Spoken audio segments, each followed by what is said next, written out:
we should think that we're talking of something that people are riding at home, and we need to do something easy. That's happening with the apps, with the and all these platforms. Is that if they are so complicated to use, the user withdraw the use and change to another applications. Here, what are we doing together, and what they are doing very well is to really set up a very easy use platform. And this is the key, to really engage people. And on this side, this is what we're talking as Gran Fondo Cultura. I'm so satisfied on this, because finally, this is what we are searching. Something that you can become global, and with a big community of people cycling around the world. With the final goal, no? The final goal that we have here, we have now 4 persons in Girona, but we will see during the stream how many people will connect and where they connect, no? And the challenge is to connect people from Taiwan, from Korea, from Europe, from South America, from North America, together with people that are here. And this is a new wave. It's an hybrid concept, which means that we have presential people here on site, okay, cycling lives in contact with fans, okay, and at the same time, we have people riding with them online from their homes. Yeah, it's a very interesting aspect, obviously, of the online of this kind of cycling. And also talking about Bkool again, I've heard that it's a really really realistic simulation. Like it feels sometimes even tougher than if you were riding in real life, like riding your bicycle through these routes, right? Exactly. The challenge for the cycling platforms are to simulate as real as possible the sensation and the feeling. Okay, and here is the feeling, and they really develop this very well. They are really developing a very nice drafting system, which means that when one rider put at the rear of the other, really feel the advantage that have on the real cycling. Well, you are used to see the peloton with one online rear, because they are really taking advantage of the aerodynamics, and Bkool are really improving this sensation in virtual and live, which means that we are approaching the real cyclist on the road to the virtual one that they are doing from home. This is one of the key points of these developments that they are doing. It's quite incredible. I've heard some professional cyclists even say that it was really tougher than the proper cycling, like real life cycling, going through the route, going through the road. That sometimes it gets even harder when it comes to the wheel. It gets really tough. And another thing is that I'm also last time, Danny, we talked about the whole spectrum, the variety, the wide variety of different bicycles and stuff that you could use from home. It is the same with Bkool, right? You can use very different setups, right? Yeah, we can identify 2 parts. We can identify the software, and when we talk about software or platform for pedaling, we are talking about Bkool, Swift, Roby, and others that are like RGT. Okay, this is in terms to explain for people that are now on the streaming and are new on this world. This is the games, which means that we are playing to these games. All these Exactly. games are fighting games or simulating games. All these 4 games are for cycling. Okay, and then we have the hardware and how to interact with the software. And here, it's clear that we have different brands that they produce the material and the settings to put your bike at home and connect through Bluetooth or other technologies uh, to the to connect with the other participants around the world. And here is the key: how to put together hardware and software together on the same place. And here is the challenge, But actually, the brands like we have Elite, we have Garmin, we have Tax. Actually, that is the one that you are using today. Here is the Tax. Okay, it's a Garmin brand. Remember that Garmin is one of the Oh yeah. biggest Yep. manufacturers in terms of GPSs, smartwatches Uh-huh. for training. And today we are using the Tax Neo 2 here with the 4 participants that we have here. Okay, and this is one of the challenges. There are other fabricants. Of course, we have Wahoo. Of course, we have Elite and another. And this is manufacturers of hardware and the software. But in the middle of this, is where are Gran Fondo World and with the virtual series. We want to put in the middle to link this. Well, the race for today, it's a really beautiful route. It's the climb of the Els Angels,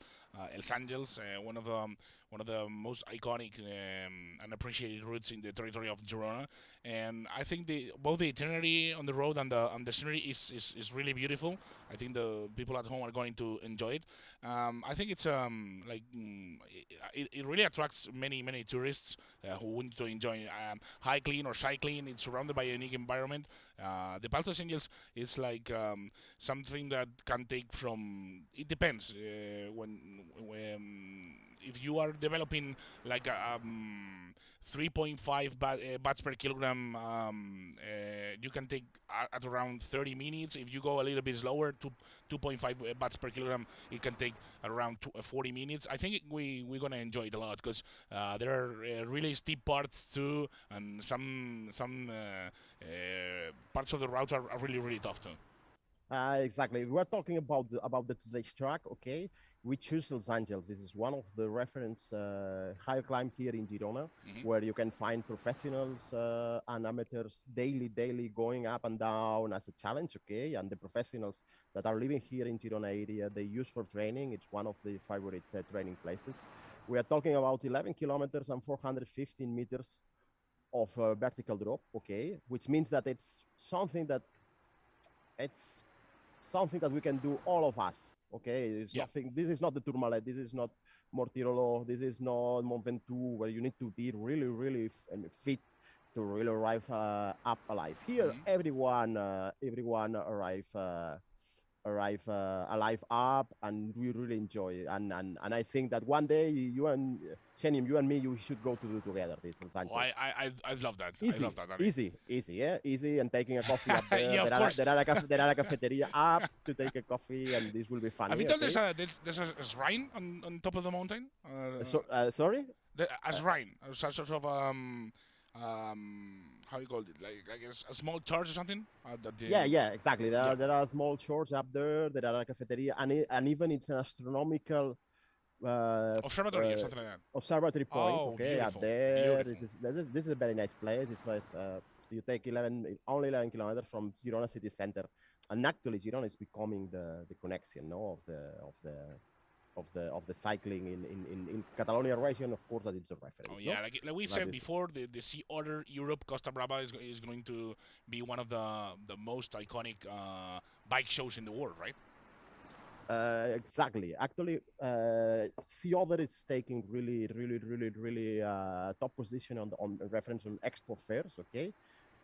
Actually, it's there are two big expos. There are Eurobike in Germany that's been celebrating on end of August, but it's more focused to professionals. Sea Otter it's open for the final customer, which means that every one of us can go and see the last bicycles, the last brands, and all.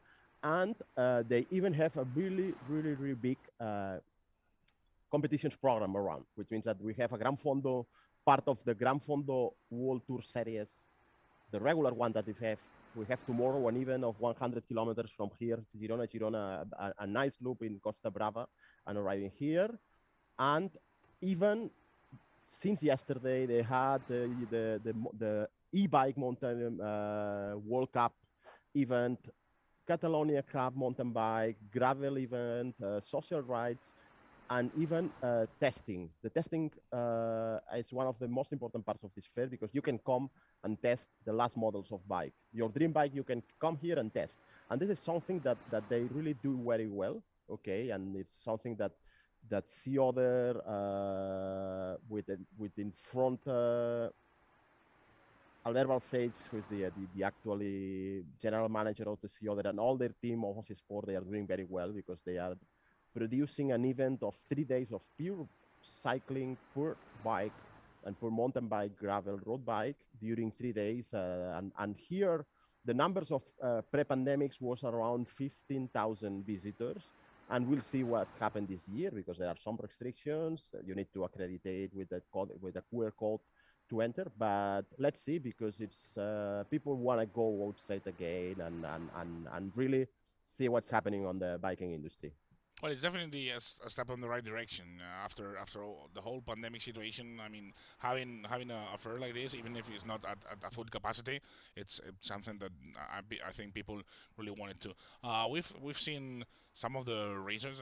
We've seen some of the cyclists like Ana Villana, which was one of the most important signs in esports this year. She started racing for Movistar, and well, like you said, I was really interested in all those bicycles that you could test in this Sea Otter Europe Costa Brava.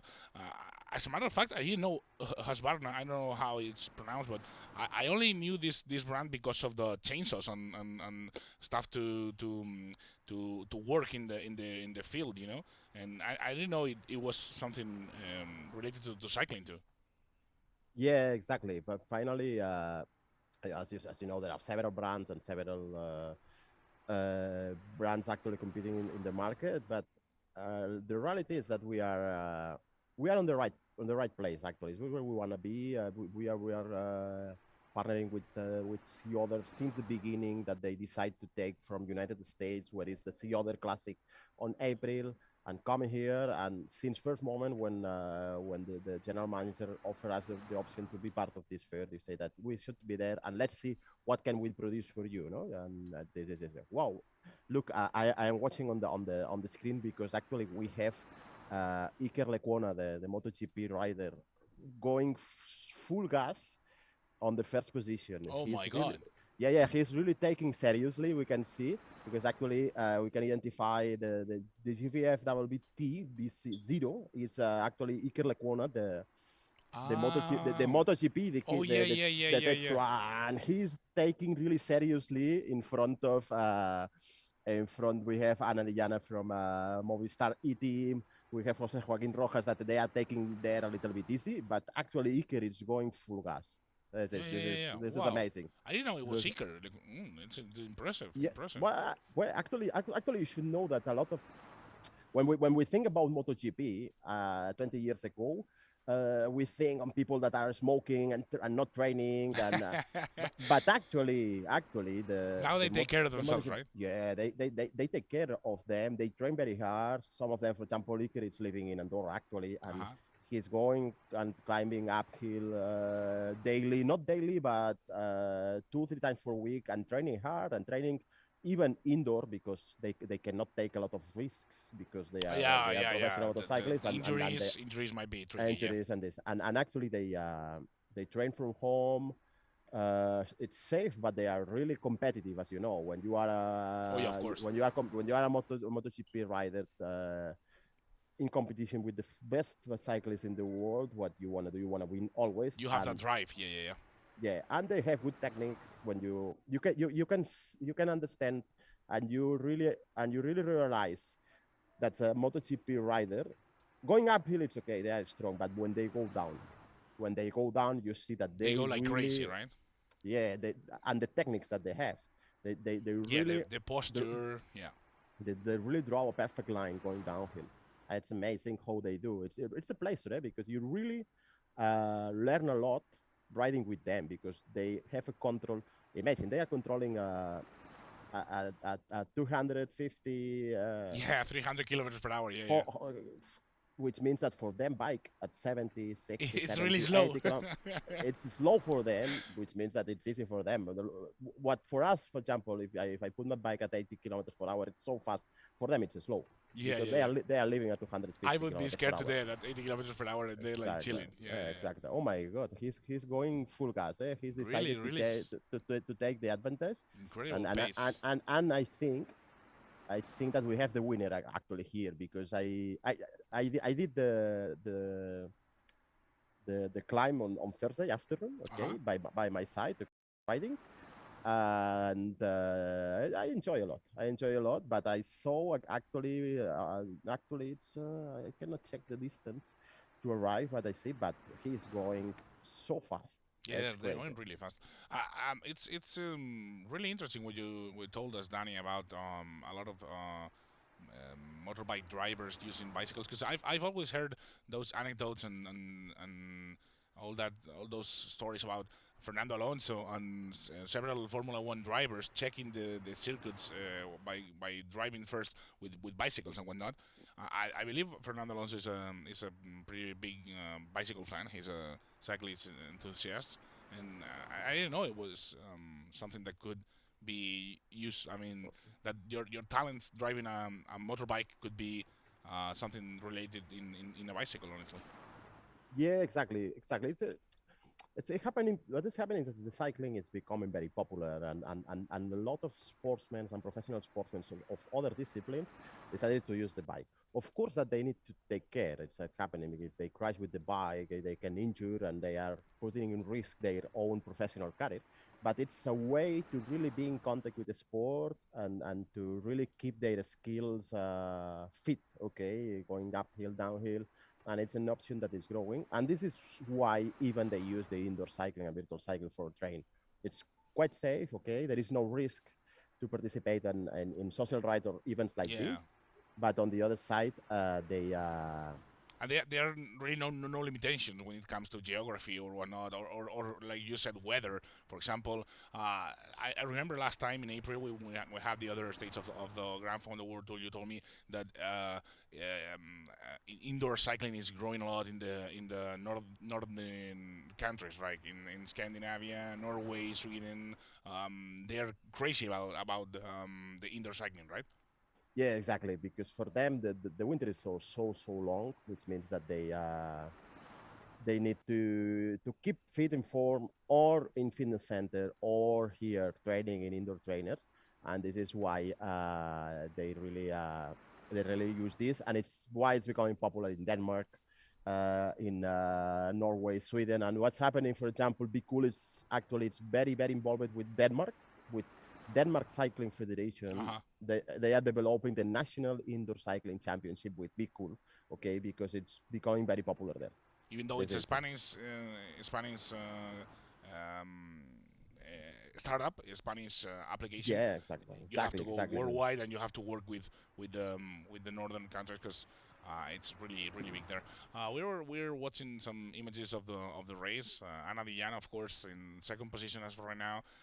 We're about to get to the almost half part of the race, and I think that from the 3.7 kilometers to the sixth, I've been told that the steeps are really moderate, but it's a little bit tricky because sometimes you're going uphill, sometimes you go downhill, but it really takes a toll on your legs, right? Yeah, the challenge for Los Angeles uphill, it means that you have first kilometer that really are quite hard. Okay, you go uphill, then you have a flat. Okay, on kilometer between first kilometer 1 and kilometer 2. Then from 2 to 4, you have one of the steepest part. Okay, with parts of 9% of slope. But then you have 2 kilometers that are quite flat, going downhill, little bit uphill. Then there you have time to recover. But what's happening a lot of times is that if you feel well, you are not recovering. You are going faster there. And when you arrive to kilometer 8, 9, 10, and 11 is when you find again the 9% slopes. And is when you really feel that it's a long and a really challenging uphill. No, this is something that, for example, if we talk about tactics, some of them, some of them decided to take it easy on this kilometer 4, 6, 7. Okay, and you feel that you are losing time, and the other participants are going. But if you really save energy here, you will have more energy for the last 3 kilometers where you will really need the kilometers. Then this is one of the tactics. For example, if I am participating here, I will take easy. But for example, we saw how Iker Lecuona go full gas at 38 kilometers per hour on the flat part. Yeah, he's definitely not saving any energy, Danny. He's going all in. Iker is going all in always in motorbike. You can see motorbike drivers are crazy. That's for sure. Yeah, you can see the last races. The last races that he ran. I remember in Silverstone, in Aragon, he go all in always because it's the only way. If you are not, if you don't go in with the motorbike, you finish the last one on the World Championship. And Ana de Jana is going all in too. He wants to beat Jose Joaquin Rojas. That it's just that they're kind of teammates, right? Because Jose Joaquin runs for Movistar too, right? I mean, not for the A team, but no, exactly. We are talking about different teams. Okay? Obviously, different disciplines, but same. I mean, kind of the same team. There might be some beef around there, right? Actually, the E team it's part of the team. Okay, it's the virtual part. Okay, this is curious because it's the first professional team that decided to create a virtual structure, and this is a very good bet, and I think that it's something that will happen in the future with a lot of teams that decide to create a virtual team to participate to events like this or to Swift Racing League or other events. No, yes, because I remember you telling me, Danny, that indoor cycling has become a really big thing in the last like 5 years, something like that, right? Yeah, exactly. Finally, it's growing. It's becoming more popular. Eurosport during the pandemics broadcast events and other channels, and I think that's becoming popular. Oh, look, now we have this is Antonio de la Rosa. Okay, we have now connected. Okay, on the streaming. Okay, I think I don't know how. Yes, exactly. Antonio de la Rosa is one of. It's a good friend. Okay, of me. Okay, because we meet each other a long time ago when we was Venture Racing competitors, but actually he specialized in high distance and long distances rowing. He across Atlantic Sea by row alone. Okay, and the new project that he have that now was talking about the project. He's crossing the Antarctic Ocean. Okay, from Tierra del Fuego to Antarctica. Oh yeah, rowing alone. You cannot imagine. This is one of. I mean, honestly, I cannot even imagine what Antonio does. I mean, in my mind, he's completely nuts. It's crazy what he does. I think that we was discussing before of the start of the streaming with Antonio, and I say that you are crazy. You know that it's very totally.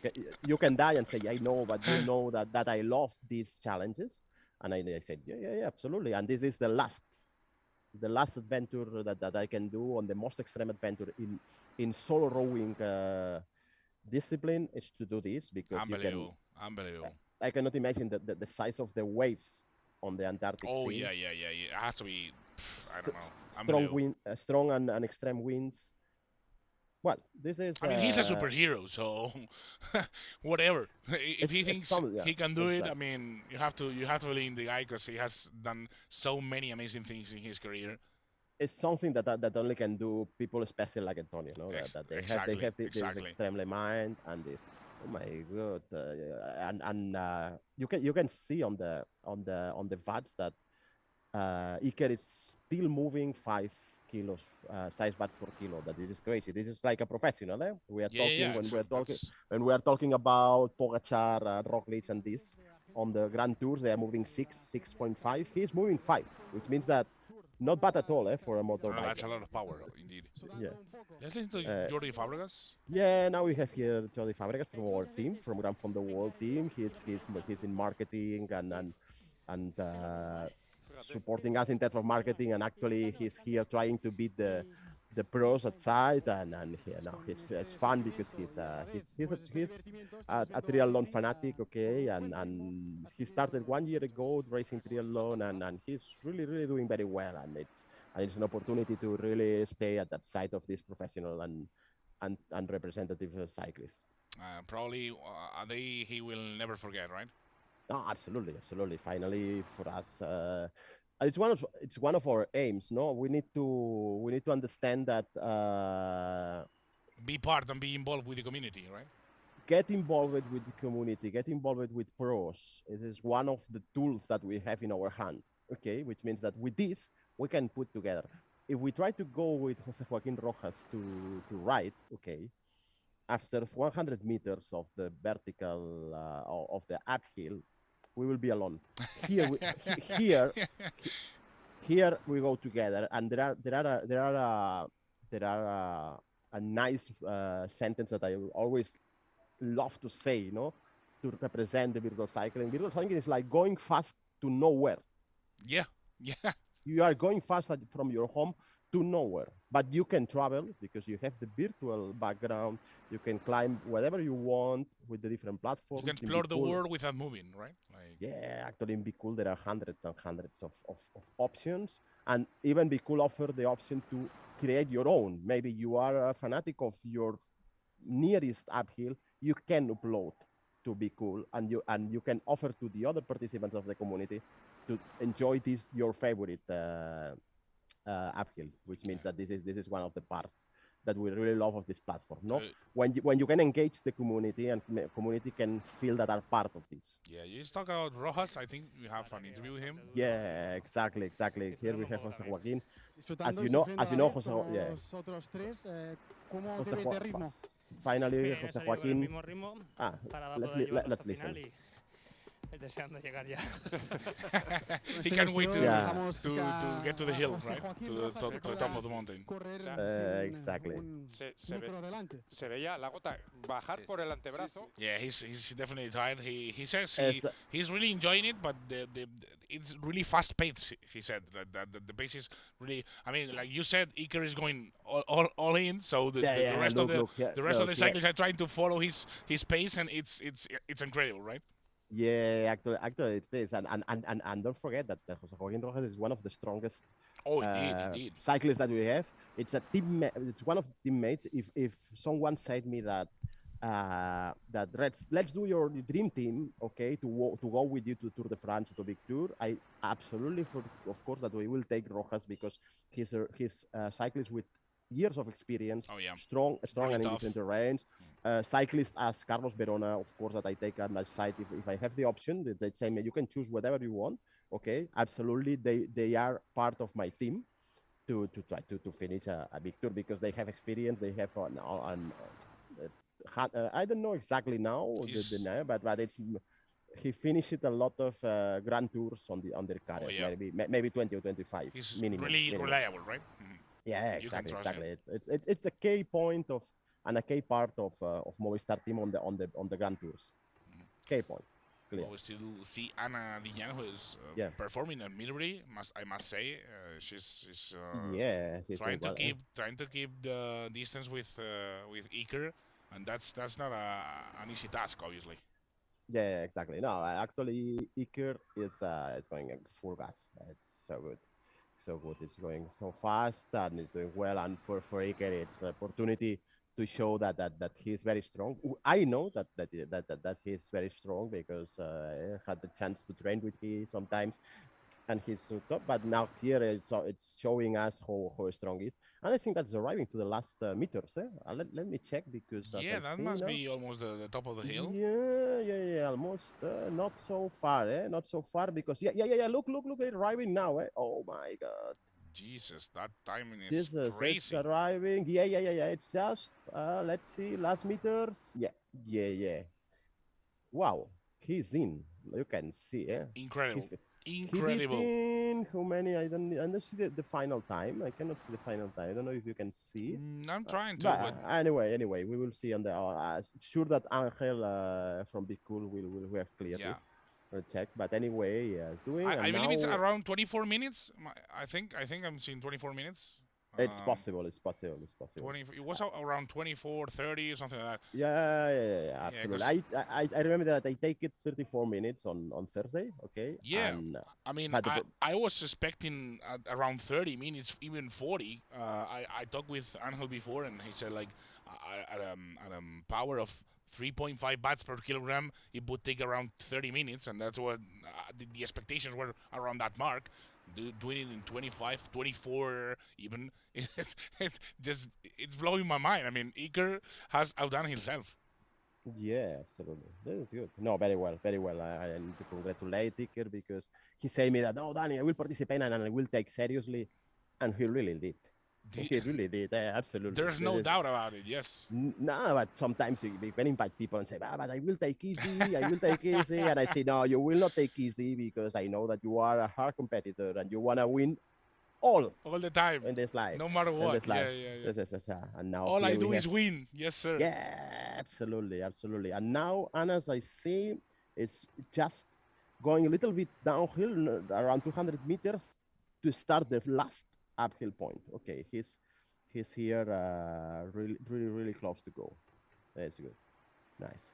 Yeah, around the 9-kilometer mark, there's a steep of like 17.5% during about 100 meters. It has to be rough, and then there's the last part is a little bit lighter, right? Yeah, exactly. The last part, it's not so hard. It's around 300 meters. That it's around 2% that you can go fast.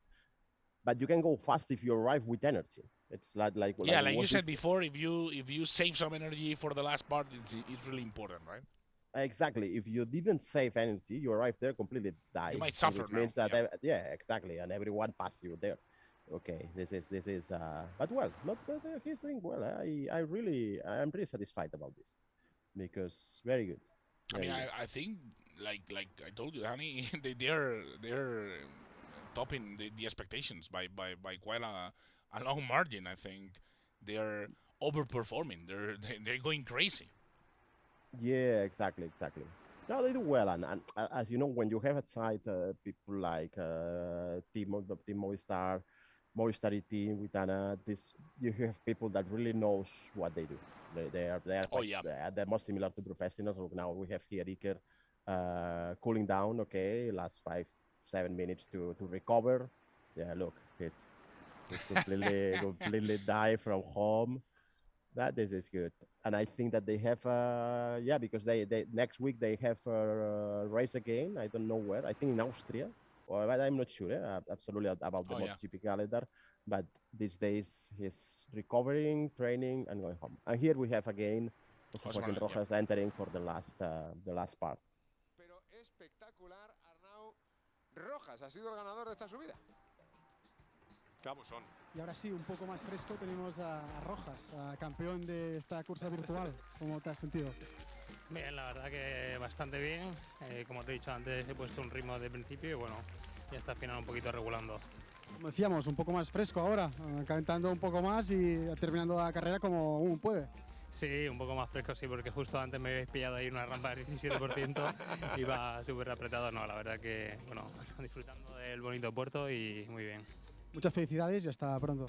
Muchas gracias. Oh, so Danny, we were wrong. It was Rojas. Yeah. Then that makes sense, honestly. Yeah, that's my fault then, because I saw that they are riding with Gran Fondo World Tour accounts, and 6 is Iker actually. I think that, which means that the numbers that we was watching here on the screen are logical for a professional like Rojas. Of course, I mean, no disrespect towards Iker. Yeah. He's doing a great job, but honestly, I was like, I told you, it was mind-blowing. So it makes sense that it was Rojas who did this amazing, incredible time, right? Yeah. Anyway, Iker is doing a great performance. Oh yeah, for sure. Because for a second there, Danny, I thought that you were going to have to intervene like you did in April. Remember Rizos? When he was like going like 7 watts, 7 kilograms per 7 watts per kilogram, and we were like, oh my God, this guy's a superhuman. But if it's Rojas, I believe the guy, right? Exactly, but the good thing is that here we have the professional that is doing this. Then it's not necessary to check if he's cheating or not, because we have here in front and we know that he's able to move 5-6 watts per kilo. Oh, yeah. And this is the key, you know, and the key of the future of the events is to creating qualifiers and open qualifiers from home.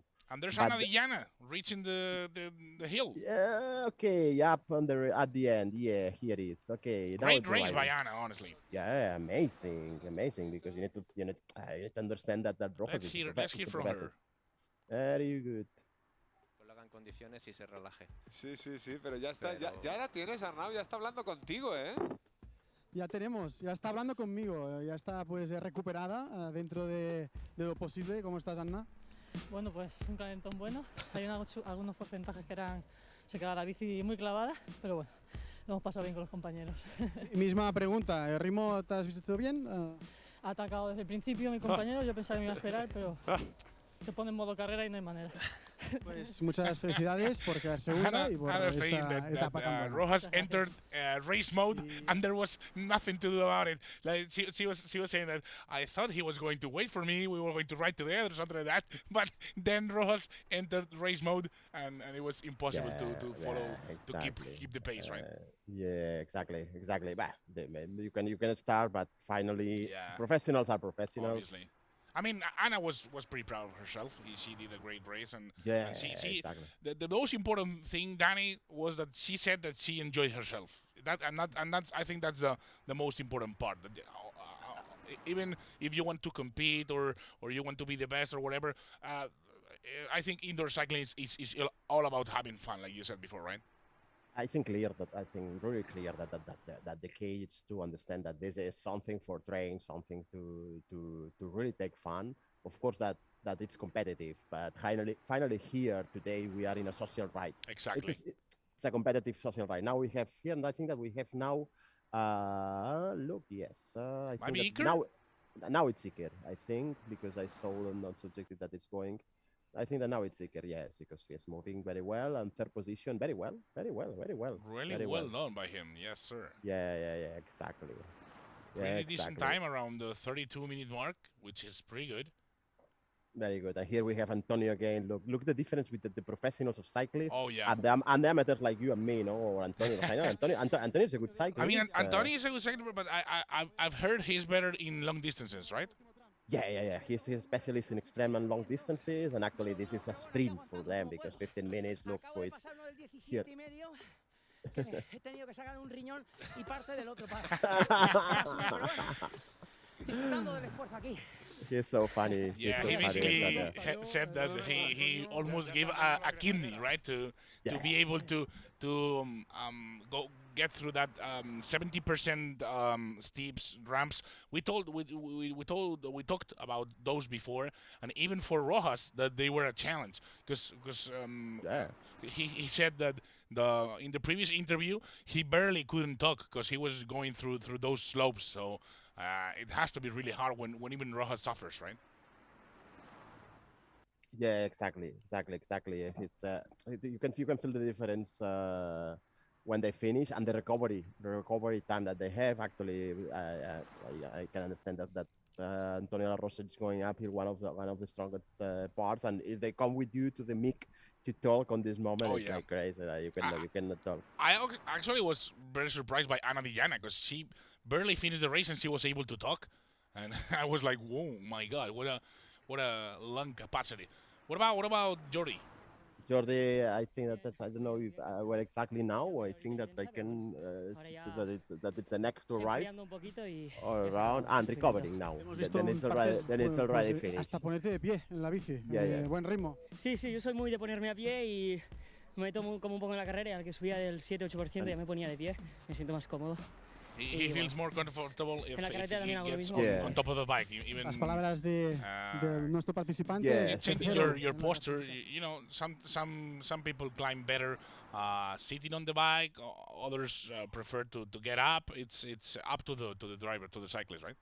Yeah, exactly. Finally, when you change your position, pedaling, okay, you change your muscles and your legs involved, which means now and the aerodynamics too, right?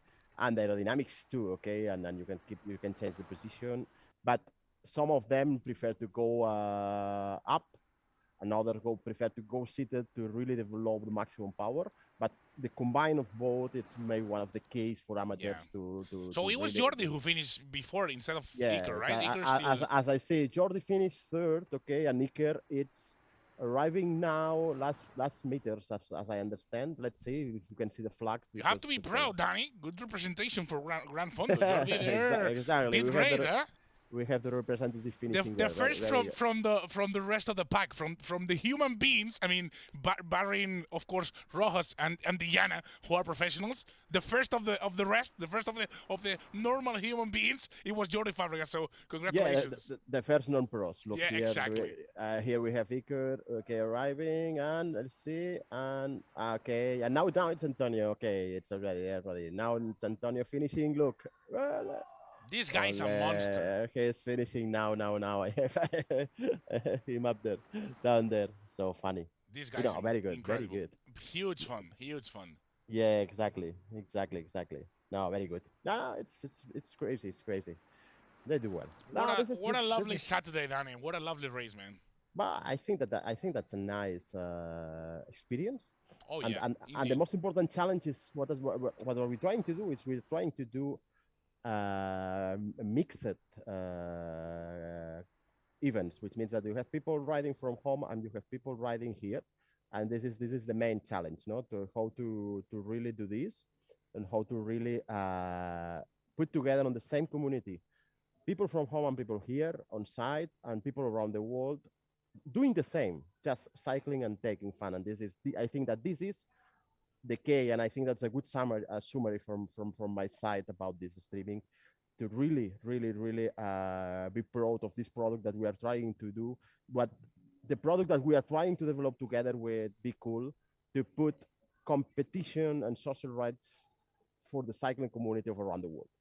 I think honestly, Danny, that you guys are doing a great job. I've enjoyed this stage quite a lot, and I can wait for the next one. Honestly, what else is going on there in the sea, other Europe? What else are you going to do for the rest of the day, Danny? Yeah, well, actually, we will have part of the hardware here. People can come and test, okay, to try to do. And to really know this new hardware that we have here from Tax, the Tax Neo 2, it's the new model, okay, and they can come to that, and they can test all the other things that are on the expo, okay, the brands, the new bikes of the brands, and the new products like helmets, like glasses, shoes, because finally this is not just the bikes. There are equipment, apparel, and all this represented here in Ciudad, and the competitions. And from our side directly, talking about Gran Fondo World Tour, we have tomorrow at 7 a.m. the part of La Ciclo Brava, that's the Gran Fondo road event that we have represented here, and it will be tomorrow. And tomorrow we will change the virtual for the real. And this is a good news after pandemics. Amazing. Glad to hear that, Danny. Well, it's been a pleasure as always, man. Really waiting. Can't wait for the next Gran Fondo World Tour. Gran Fondo World Tour never stops. Danny, it's been a pleasure as always, man. It's absolutely a pleasure, and cannot wait next time that we'll be there in Movistar Riders studios together to stream and to cast the next event that will be soon as we know. And I have to go to Girona. I have to climb the Los Angeles with you. I can't wait. Absolutely. This will be fun. Well, big hug, my man. Thanks a lot for everyone who has joined us today, and we'll keep in touch for the next one from the World Tour States. See ya.